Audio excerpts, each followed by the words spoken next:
So, Bismillah ar-Rahman ar-Rahim. We're going to start a new ghazal from Maulana's Divan-e-Shams.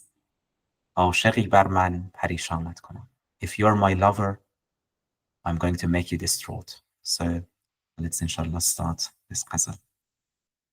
Does anyone want to volunteer to read the Persian? Yes, Muhammad Sallallahu Aziz. Okay, sure. Inshallah. Bismillah. عاشقی بر من پریشانت کنم، کم عمارت کن که ویرانت کنم. گر تو صد خانه کنی زنبوروار، چون مگس بی خان و بی مانت کنم. تو بر آنکه خلق را حیران کنی، من بر آنکه مست و حیرانت کنم. گر که قافی تو را چون آسیا، آرم اندر چرخ و گردانت کنم. ور تو افلاطون و لقمانی به علم، من به یک دیدار نادانت کنم. تو به دست من چون مرغی مرده ای، من صیادم دام مرغانت کنم. بر سر گنجی چون ماری خفته ای، من چون مار خسته پیچانت کنم. خواه دلیلی گو و خواهی خود مگو، در دلالت عین برهانت کنم. خواه گو لا حول خواهی خود مگو، چون شهب لا حول شیطانت کنم. چند می باشی اسیر این و آن، گر برون آیی از این آنت کنم. ای صدف چون آمدی در بحر ما، ای صدف چون آمدی در بحر ما، چون صدف ها گوهر افشانت کنم. بر گلویت تیغ ها را دست نیست، گرچه اسماعیل قربانت کنم. چون خلیلی هیچ از آتش مترس، من ز آتش صد گلستانت کنم. دامن ما گیر اگر تر دامنی، تا چو مه از نور دامانت کنم. من همایم سایه کردم بر سرت، تا که افریدون و سلطانت کنم. هین قرایت کم کن و خاموش باش، تا بخوانم عین قرآنت کنم. Does anyone want to read the English? Zahra Jan, if you're not too tired. Okay, Bismillah. You are my lover, and I shall make you distraught. Build little, for I shall make you a ruin. If you build 200 hives like a bee, like a fly, I shall leave you without house or home. You seek to make mankind bewildered. I seek to make you drunk and bewildered. If you stand firm, even as Mount Qaf, I should make you well like the millstone. And if you are Plato and Laqmani in knowledge, with a single glance I shall make you unknowing. You are in my hand as a lifeless bird, and I, the fowler, shall make you a snare of birds. You are like a snare asleep upon a treasure. I shall make you worth like a wounded snake. Whether you speak your reason or say nothing in guidance, I shall make your very essence a proof. Whether you say La hawla or say it not, I, your king, shall make you the repeller of Satan. How long will you be a captive of this and that? If you step out of this, I shall make you that. O oyster shell, since you have entered my ocean, I shall make you a pearl, scattering oyster shell. Over your throat no sword shall hold sway, when like Ishmael I make you my sacrifice. Since you have become Abraham, fear not the fire, for from the fire I shall make you 100 rose gardens. Cling to my garment, if your own is stained, that I may clothe you in light like the moon. I am the human bird. I have cast my shadow on your head, that I may wake, that I may make you a Ferdinand and a sultan. Hush now, recite less and be silent, that I may call you and make you the very essence of the Quran. Thank you, Zahra. So, Bismillah. This is one of those ghazals in which it's Allah Ta'ala. It's ultimately God who's speaking on the tongue of Maulana. So Maulana is not there. You are my lover. It's Allah Ta'ala addressing us. If you love Allah, then don't think that love will not change your life. No, your life will be upside down, right? Perishanat konam. I will make you distraught. And that's why in the Quran, there's that verse that says, when kings enter a city, the Sufi commentators, they say that it's the love of Allah. Once it enters your heart, nothing will be the same. Everything will be different. Everything will be in ruins, right? So everything that used to matter to you, it no longer matters to you. Everything that you used to build for yourself, whatever it was, I don't know, position, reputation, whatever people strive for and people want in this life, once that love of Allah enters your heart, none of that matters to you anymore. So it ruins you. But in order to build something, right? So this is to cleanse you. You might build 200 hives like a bee, like a busy bee, but Allah knows that your home is with Him. Allah is your homeland. God is your homeland. So all those different houses that you think they're yours, the beloved will destroy them. Love will destroy them. So that your only home is the beloved. تو برای آنکه خلق را حیران کنی, you want to impress others, you want to make others astonished. من برای آنکه مست و حیرانت کنم. But I want you to be bewildered. I want you to be drunk with wonder. So that's what I seek. I seek you to be my lover. As Maulana says in the Masnavi, قافی اندیشم و دلدار من, گویدم مندیش جز دیدار من. I'm thinking about rhymes. قافی اندیشم. I'm thinking about rhymes. But my beloved is telling me, think of nothing other than meeting me. Think of nothing other than me. So that's the ghaira of love. A lover does not want the lover to be preoccupied with others, with aghyar. So, من برای آنکه مست و حیرانت کنم. I want to make you drunk and make you bewildered. If you are as firm as Mount Qaf, as a mountain, so Mount Qaf is this legendary mountain that's surrounds the earth according to legends. But I will make you like the millstone, whirling.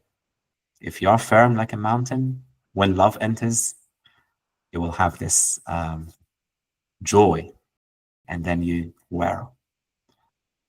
And that's just like the whirling of the millstone that grinds the wheat and turns into bread. This will be a nourishment for souls. بر تو افلاطون و لقمانی به علم. Now you might be Plato in knowledge or Luqman in knowledge. So Maulana mentions Plato here as someone who represents knowledge. In the Masnavi, the name of the Masnavi, Plato represents divine love. So it says, you're our Plato and our Galen. You're the physician of our souls, Aflaton, and you're the physician of our bodies, Jalinus, Galen. Love is the physician of both bodies and souls. But here, Aflaton represents knowledge. And Luqman. So Luqman also represents wisdom. There's a surah in the Quran named after Luqman, how Luqman is giving advice to his son. And there's some debate about the origins of Luqman. Apparently, according to a lot of traditions, he was from Nubia or Sudan, so he's black sage. And there's a book called Amthal Luqman, which is the contents is quite similar to Aesop's fables. So many people say that Luqman and Aesop might have been the same figure, because Aesop is also Aesop is a variant of Ethop, so from Ethiopia, something like that. But nevertheless, Maulana is saying, even if you're Plato, even if you're Luqman, once you see me, you will be bewildered. All that knowledge will be gone. So this is the knowledge of unlearning, getting rid of what you think you know. Once you know that you don't know, then you're receptive, you're empty, you're ready to receive more and more. So the first step is realizing you don't know. The first step to knowledge, true knowledge, is realizing you don't know. Realizing your own ignorance, nadani. And this is what the Sufis call ilm nadani, the science of unlearning, the science of unknowing. And Jami has a poem about this. He says, Tabil al-Zail tumarist sharh ilm nadani. Explaining this knowledge, the science of unknowing, it requires a tumar, a scroll, a really long tumar. So there's so much that you can learn by unknowing, by unlearning. Right? That's the cleansing, the knowledge of cleansing. به دست من چون مرغی مرده. In my hand, you're a lifeless bird. So, throughout this ghazal, Maulana is saying what your attributes are as a servant of Allah.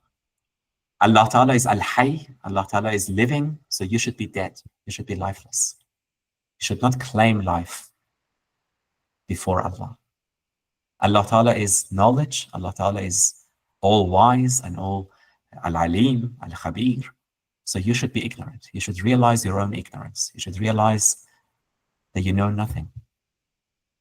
Allah Ta'ala is firm, so you should be the lover that circles the beloved. So become like a lifeless bird in his hands. And then he's the fowler. He captures you, and through you, he captures others. So he will make you a snare for the birds. So the birds will be attracted to this fowler. And of course, همه صیاد جانگیرند و او صیاد جانبخشا. Other hunters and other fowlers, they capture the birds because they want to kill the bird and eat the bird or whatever. But Allah Ta'ala captures us to give us life, to take us this life that doesn't matter, is worth nothing, and give us eternal life. So he makes you the snare for the birds to capture more souls and to give them life. بر سر گنجی چون ماری خفته ای. And you're like a snake that's sleeping on a treasure. You don't realize what treasure you're sleeping on. You don't realize what you're carrying within you. You don't realize your own potential. What do I do? I shall make you writhe like a wounded snake. That pain, that restlessness, I will inspire you to be restless. And then you will discover the treasure through that pain. We need restlessness. As Maulana says again and again, دوست دارد یار این آشفتگی. God loves your restlessness.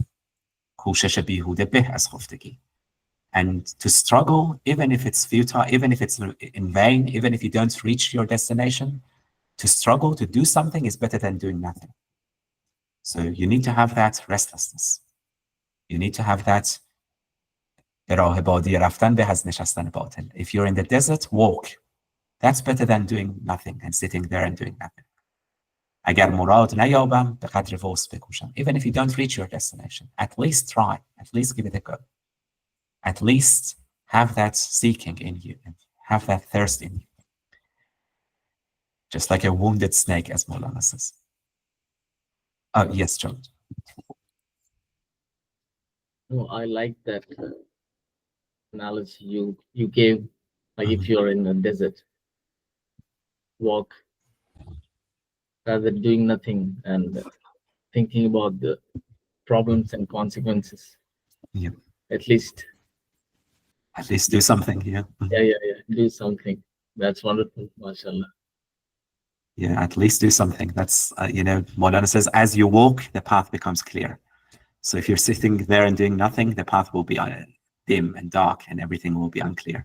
But once you walk, once you start the journey, it will become clear. Exactly. I'm sorry, can I have a look at the debate about the mountain Qaf? Sure. Further up here, thank you. Is that the same mountain where the Prophet used to go and the revelation? Is that? No, I don't think it exists. It's a legendary, mountain, and they say that's Simorg. Oh, that's that legendary bird. Yes, Simorg Hira. lives on Qaf. That's that's the cave is Hira. I'm not sure the mountain is. Oh, okay. So this is it's mythical. It's not real. It's mythical mountain. Yeah, absolutely. Okay. So what is it saying on this one? So even if you're firm as a mountain, so Maulana is saying, no matter how firm you think you are, when love enters, you'll be soft, right? When love enters, you'll become whirling like the millstone, right? So even if you're as firm as a mountain, as unshakable as a mountain, love will shake you. Or as great as a mountain. As great as a mountain. Yeah. Mm-hmm. Love kind of melts you. Okay. Melts you, yeah. Beautiful. Yeah, thank you. So Maulana goes on to say, خواه دلیلی گو و خواهی خود مگو. If you want, you can speak your reasons, arguments, or say nothing. در دلالت عین برهانت. I will make you a proof of Allah. So, someone like Maulana doesn't need to argue for the existence of Allah. His nature, his essence is a proof for Allah. It is a sign of Allah. So the awliya are like that, even if they're silent. It's just like fire. If fire doesn't need to talk about heat, the existence of fire, the nature of fire is heat. So when you're close to fire, fire will tell you about heat and warmth and light without speaking. Its nature is like that. And so it is with the awliya. So they don't need to talk about Allah. Their character, everything that they are is, without speaking, they can tell everyone about Allah. And that's how Rasulullah alayhi salatu wasalam, he defined awliya. He said, awliya Allah, alladhina idha ru'u dhukira Allah. The friends of Allah, the awliya, saints, are those who, when you see them, you remember Allah. They're not the ones who talk about Allah. Yes, in the masjids, the imams are talking about Allah all the time, but the awliya Allah, when they're seen, they might not talk at all. Maybe they just talk about ordinary things, daily things. But when you see them, the person who has that receptivity, who has that power of recognition, just by seeing them, you remember Allah. So they remind you of Allah just by the way they are. Right? So this is what Maulana is saying here. Even if you don't say anything, you'll be a proof of Allah. You'll be a sign of Allah. So if you want, you can say La hawla wa la quwwata illa billah. That's what we say when we're resisting temptation, where we want to repel shaitan, with that phrase, with that formula. But there are some people who become that phrase, who become that formula. They don't need to say that. Just like Maulana was saying about inshallah in the first story of the Masnavi, you have the story of the handmaiden and the physicians who want to cure that handmaiden, and they don't say inshallah. They don't forget. They don't say inshallah out of arrogance, out of pride. They don't say if God wills. They will say we're the physicians who know everything. We don't need Allah. Right? So they don't say inshallah. And then of course they can't heal that handmaiden.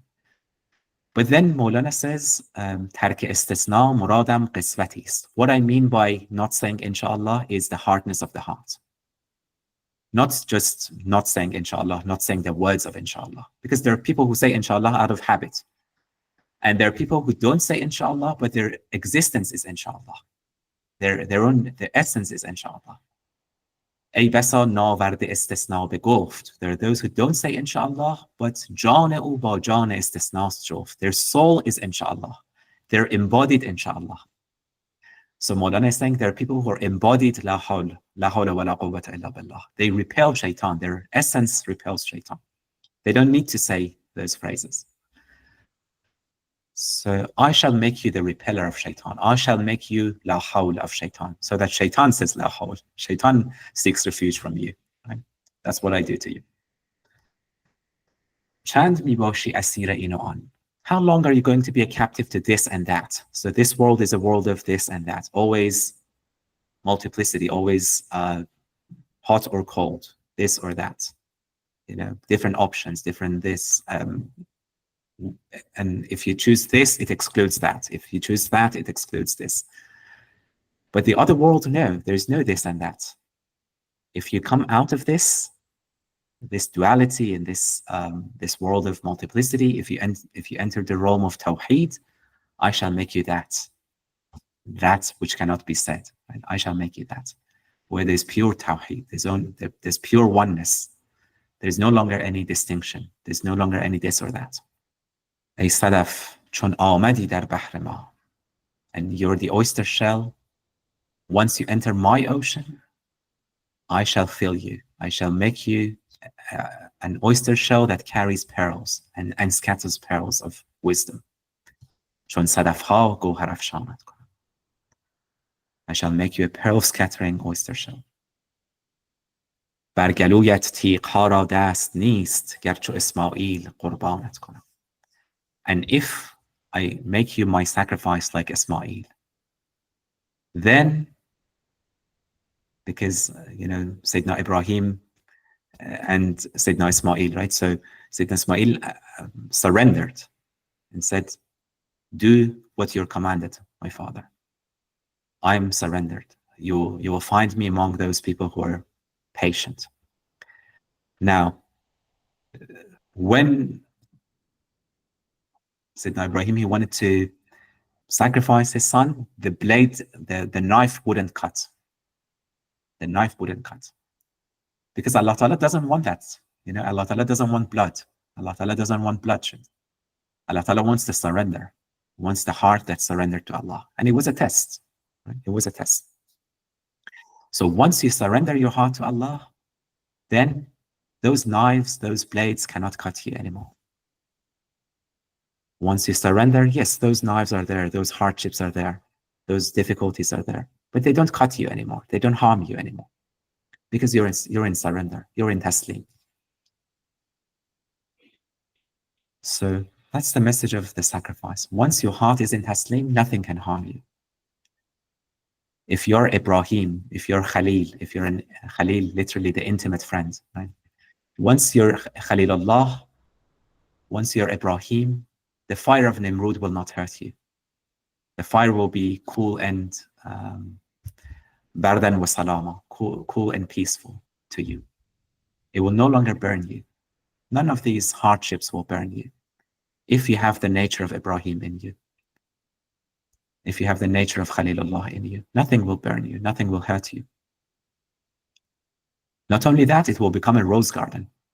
It will become 100 rose gardens with blooming roses.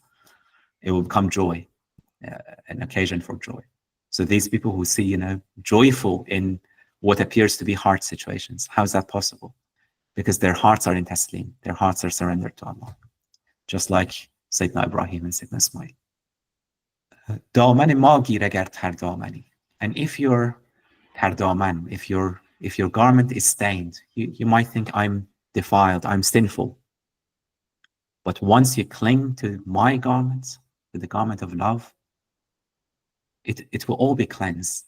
So instead of saying, go and cleanse yourself, this ghazal is saying, come and cling to me, come nearer, come closer. If you're sinful, come closer to me.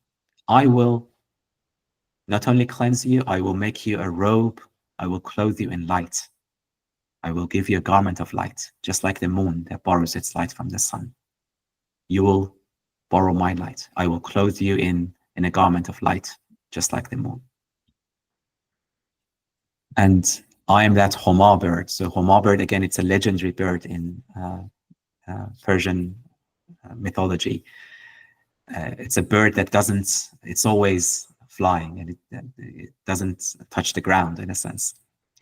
But once the shadow of this Homa is cast on someone's head, that person is going to be sultan. That person's destined to be a king. So this bait, Maulana is saying, love is that Homa bird. Love is that love of Allah. It's like that bird. Once it has cast its shadow on your head, you will become a Feridun. And Feridun is one of, again, the legendary kings of Persia, mentioned in the Shahnameh. Feridun Farrukh فرشته نبود. He was not an angel. ز مشک و ز عنبر سرشته نبود. And he was not made of heavenly fragrances of musk and amber. He was the epitome of justice and generosity and goodness and integrity. به داد و دهش یافت این نیکویی. تو داد و دهش کن فریدون تویی. And if you're just and if you're generous, if you have that noble character, you're a Feridun, you're a Feridun.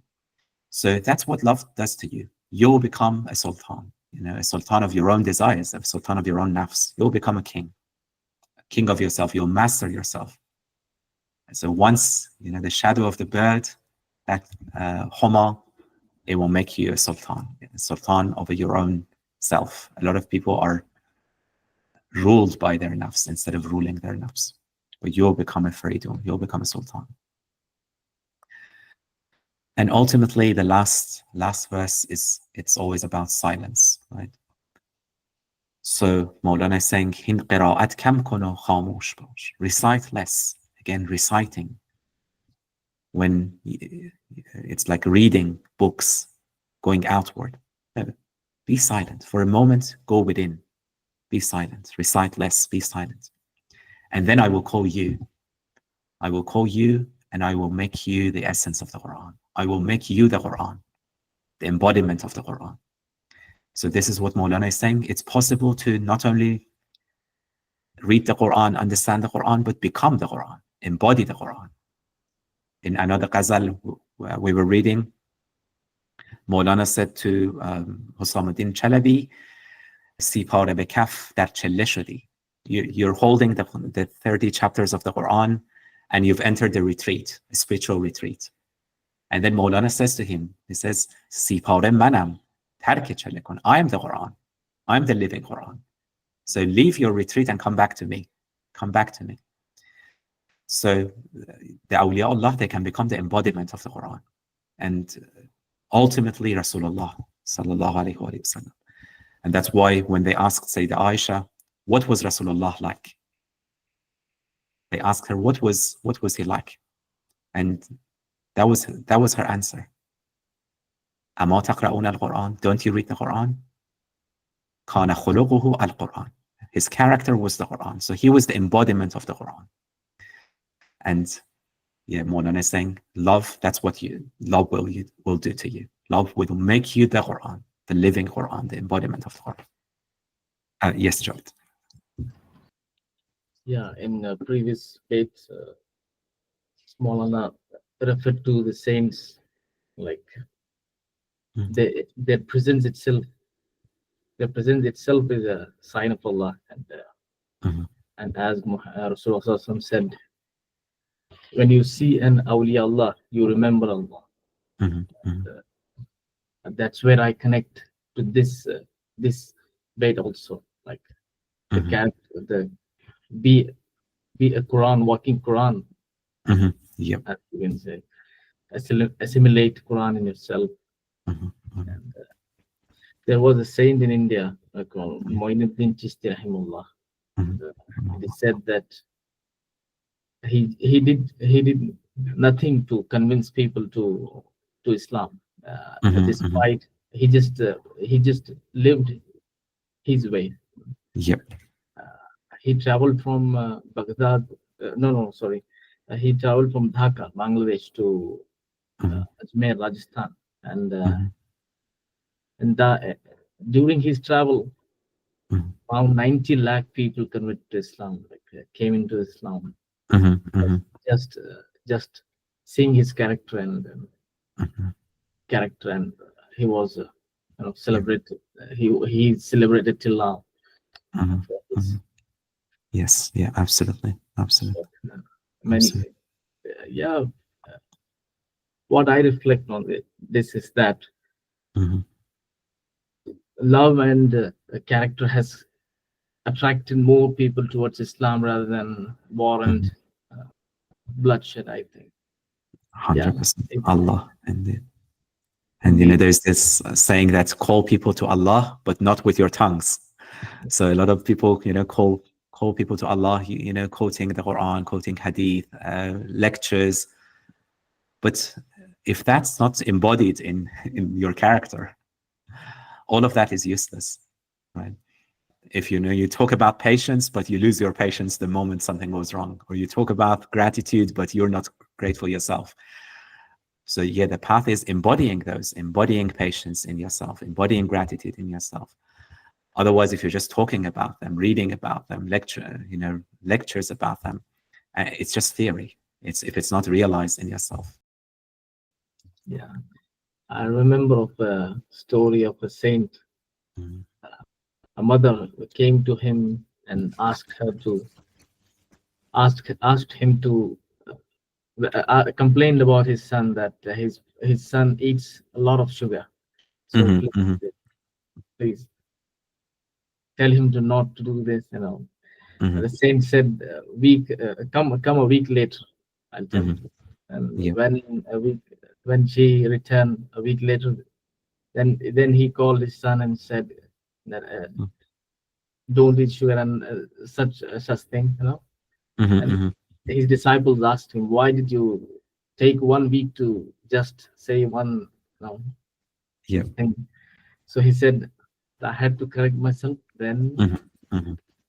only I can bear through. 100%. But Yeah. first we have to walk on the path. Mhm. Then we are eligible to tell Yeah. people about Yeah. things. Absolutely. Yeah, Hujwiri, he writes about tasawwuf. He says, at the time of the Prophet ﷺ and the Sahaba and the first few generations, the reality of tasawwuf was there, but it didn't have a name. It was a meaning without a name. And then Hujwiri says, now in our time, it has become a name without a meaning. So back then, people practiced patience, practiced gratitude. But nowadays, people talk about, they write books about, chapter on gratitude. And that's fine. But back then, it was realized, it was embodied. So he says, كان تصوف حالا. It used to be a reality, a state. فصار قالا. Now it has become a theory and people talking about it and writing books about it and so on. When the meanings and the words, when the words become many, the meanings, it's a sign that the meanings are being diminished. Oh, yes, Muhammad Sabbas. Yeah, just your last comment just reminded me the بیت of the مثنوی از هزاران تن یکیشان صوفی‌اند باقیان در دولت او می‌زیند.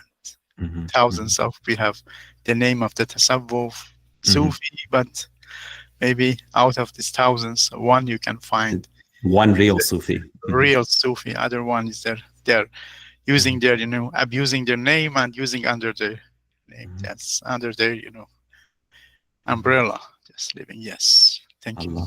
Allah, indeed. So yeah, Maulana, all these great luminaries of tasawwuf, they're also criticizing the Darvish Surat, the people who are Sufis in name only, with فقر لقمه دارد او نی فقر حق.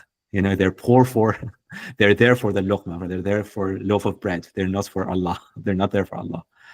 So پیش نقش مرده کم نه طبق. They're just like a dead form. Don't put these wisdoms and this nourishment. Don't put it before them, because they're there just for the scraps of the, for food and things like that. Yes, Sahaj. I just heard a story about Al-Ghazali. He becomes really ill, like a spiritual crisis. I don't really know much about it. If you know anything, it would be great to share. Thank you.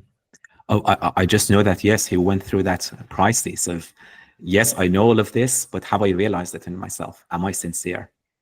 And, you know, he went on that, he left his position, you know, he was that professor, had all that reputation and all of that. He left everything behind and he set out on a journey. So he set out on a journey. So yeah, he had that crisis of, is this real? You know, I'm learning all of this and I know all of this, but is this knowledge going to benefit me, or am I doing this for position? So yes, that's a good example actually of moving towards the meaning. Yeah. Yes, Javed. And I got reminded by that the previous debate, like the impact of Shams Tabriz on Maulana Rumi. Maulana Rumi was a great scholar, but after he met Shams Tabriz, rahimahullah, he changed all. You know, he changed almost. So that's what a saint does, I think. Just few moments. You know. Yeah, absolutely. Absolutely. Left change. Absolutely. Indeed. It's just like that mountain that becomes a millstone. He says that. He says, Rubud ishq to tasbih daad bayt surud. I was that, you know, person with a tasbih in hand. And what love did, it took away the tasbih and it gave me the verses and songs. Daad bayt surud. And then he says, I was like a mountain. I was like a mountain. And what love did to me, I became whirling. Right? And he says, Sajjad nashine ba waqari budam. I used to, you know, sit on this prayer rug with the dignity of a scholar. So that's what love does to you. So yeah, I think it's a really powerful ghazal when you know, the power of love, ultimately, what love does. A mountain becomes a millstone.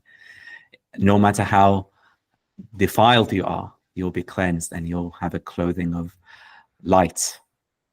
And you'll become the Afridun, you'll become the king and sultan on your own desires. You'll become the essence of the Quran. But we need to, you know, open the windows, as Maulana says, and let that come in, let that love come in. Religion is there to open windows. It's to open windows so that the light can come in and make the soul bright, make the house of our hearts bright and luminous.